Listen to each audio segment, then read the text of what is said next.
We start with the urgent rescue mission in Pakistan to bring 4 people trapped in a chairlift to safety. Pakistan's Special Services Group have rescued 4 children so far. 2 kids and 2 adults remain dangling in this chairlift. They have been trapped for hours after a cable snapped 274 metres in the air. The children, ages 10 to 15, were on their way to school. Sophia Safi joins us now from Islamabad. And are we any closer at this point to rescuing those who are still trapped, Sophia?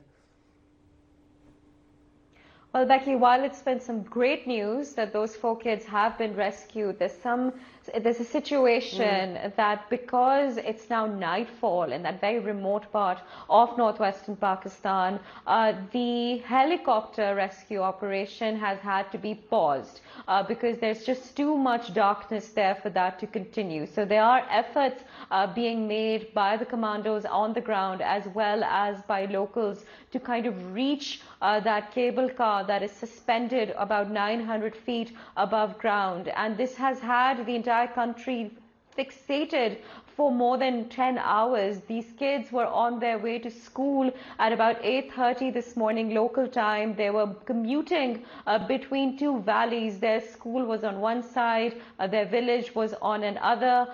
When this happened, one cable snapped. There were already issues regarding the rescue situation because of the fact that the heli's blades were causing winds, which were causing that one cable that was holding up that cable car aloft to move very frequently. So again, those children were nauseated. They dropped in, the commandos dropped in anti-nausea meds. We were told by one of the children speaking to local media from his phone that 2 of the children had vomited. Another 2 were in and out of consciousness. You have to realize this is a congested cage-like contraption which is suspended mid-air and constantly moving by the winds. So it's now completely nightfall in that area.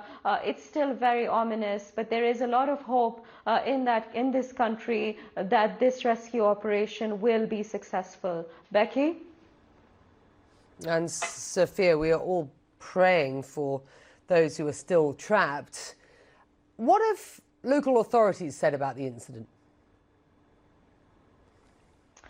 What we do know from people on the ground is that there is a lot of support for the commandos that are there on the ground. There are a lot of people who have gathered there. We are being told that again, while the rescue operation by helicopter has stopped, they're trying to effort ropes. There's a lot of local knowledge there because this is a very difficult terrain and the locals know it best. So they are depending on local knowledge to ensure that they rescue them in the best way possible.